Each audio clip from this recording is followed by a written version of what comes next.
Listen. This isn't a machine. It isn't a submarine pinging its sonar, and it's not even a geological fault line shifting in the crust. It is a biological sound produced by an animal that is currently holding its breath. This is the sperm whale. And that sound, it is the most powerful acoustic event generated by any living thing on Earth. It has been recorded at 230 decibels.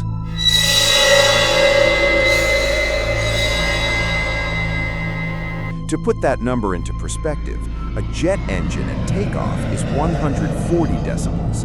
The Saturn V rocket launch, 204. This animal is louder than a rocket launch. Now, physics works differently underwater. We can't compare air decibels to water decibels, but make no mistake, at close range, this is not just a sound, it is a physical assault.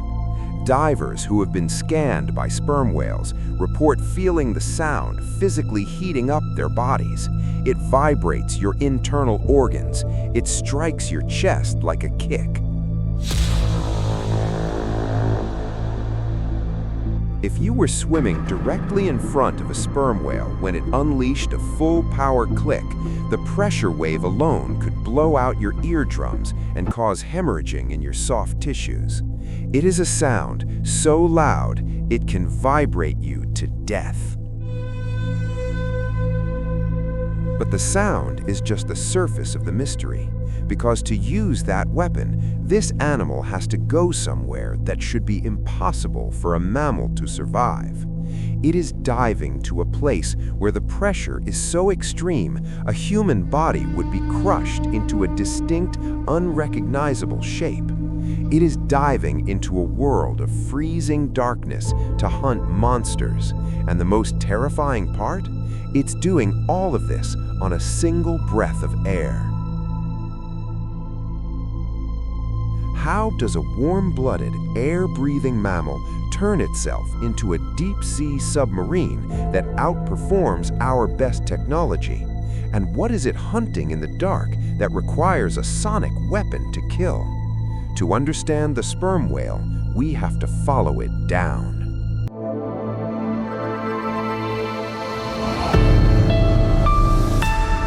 As the whale descends past 300 feet, the pressure begins to build. For a human diver, this is the death zone. The air in your lungs compresses, your ribs resist the pressure. If you go deeper, your lungs would eventually rupture, or the nitrogen in your blood would turn into toxic bubbles, the bends. But the sperm whale doesn't fight the ocean, it surrenders to it. Instead of rigid bones holding its chest open, the sperm whale has evolved ribs connected with loose, flexible cartilage. As the pressure mounts, the rib cage doesn't break. It folds, it collapses inward. The lungs are compressed until they are completely empty of air. This is a calculated biological failure. By collapsing its lungs, the whale forces all the air into the upper airways where nitrogen can't enter the bloodstream. It effectively makes itself immune to the bends. Therefore, once the lungs collapse, the whale is no longer buoyant. It becomes heavier than water. It stops swimming. It just falls, like a stone dropping into the abyss. This allows it to save almost all its energy for the hunt. It glides into the dark, pulled down by gravity alone. But here is the engineering problem. If the lungs are collapsed, where is it getting oxygen? A sperm whale can stay underwater for 90 minutes. A human brain dies after 4 minutes without oxygen. The secret isn't in the lungs, it's in the meat. If you were to cut into the muscle of a sperm whale, it wouldn't look like a steak. It would look almost black. That's because it is supersaturated with a protein called myoglobin. Hemoglobin stores oxygen in blood. Myoglobin stores oxygen in muscle. The sperm whale has concentrations of myoglobin that are physically impossible for humans. Its muscles are essentially battery packs, storing hours of oxygen that can be released slowly. As it hits the 3,000-foot mark, the dive reflex kicks in. The whale shuts off blood flow to the stomach, the kidneys, the skin.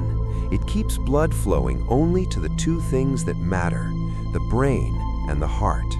And that heart, it slows down from 60 beats per minute to 10 to 8. It is barely alive by our standards. It is a biological machine running on minimal power, gliding through a world of crushing pressure.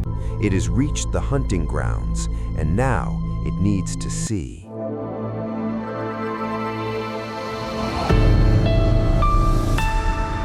The sperm whale has the strangest profile in the ocean. That massive square head isn't just a forehead, it's a machine.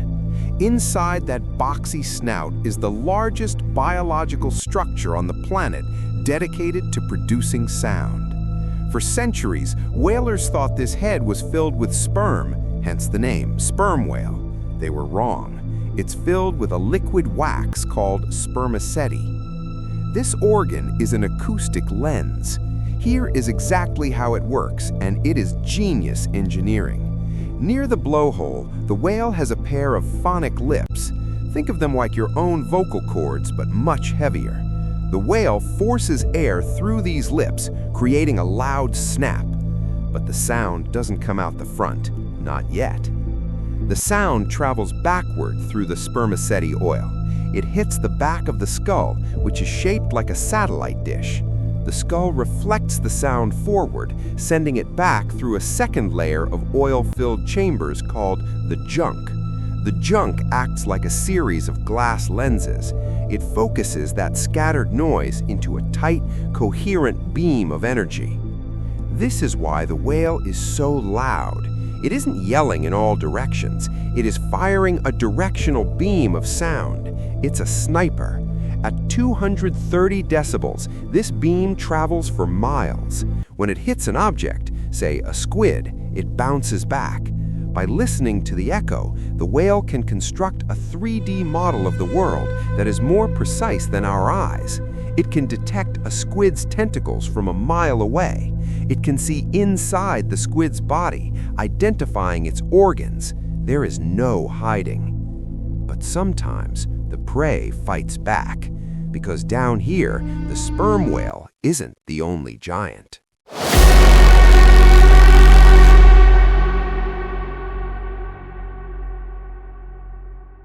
Architeuthis ducks, the giant squid.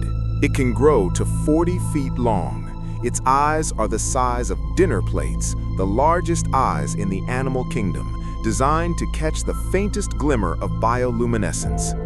For centuries, we thought battles between sperm whales and giant squids were myths. Sailors told stories of sea monsters tangling with whales on the surface, but we rarely saw it happen. The evidence, however, is written on the whale's skin. Almost every adult sperm whale carries these battle scars, perfect circles. These are sucker marks. The squid's tentacles are lined with suckers, and inside each sucker is a ring of serrated teeth, sharp as razor wire. When a whale attacks, the squid wraps its arms around the whale's head, digging these teeth into the flesh, trying to suffocate it or gouge out its eyes. When the whale walks onto a squid, the clicking changes. It goes from a slow, rhythmic search pattern to a rapid-fire buzz. This is called the creak. It sounds like a door hinge opening slowly. Creak, creak, creak. This is the acoustic equivalent of a strobe light. The whale is updating the position of the squid hundreds of times per second. We used to think the whale stunned the squid with sound. While the sonic stun hypothesis is debated, the sheer intensity of the sound close up would certainly disorient any creature. The whale rams the squid. It doesn't chew. Sperm whales have teeth only on their bottom jaw, and they don't use them to tear flesh. They use them to grab. The whale sucks the squid into its mouth, creating a vacuum so powerful it swallows the prey whole. Battle over. But the whale can't stay down here forever. It has to return to the surface. And when it does, we see a side of this animal that changes everything we thought we knew about monsters.